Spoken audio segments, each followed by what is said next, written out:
When you are feeling lost and alone, it can be tough to make decisions and move forward.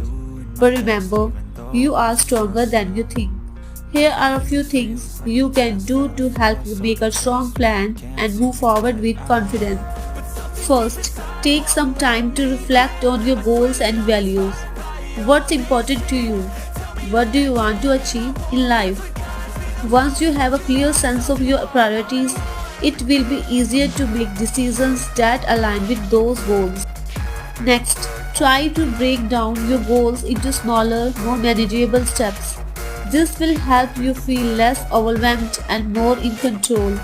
Focus on taking one step at a time and celebrate each small victory along the way. Third, don't be afraid to reach out for help and support. Talk to friends, family members, or a therapist about your goals and plans.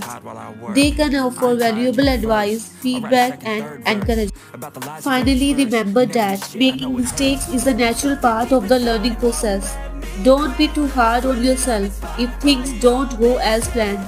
Use each setback as an opportunity to learn and grow and keep moving forward. You are capable of making strong decisions and achieving your goals. With a little reflection, planning, and support, you can overcome any obstacle and create the life you want.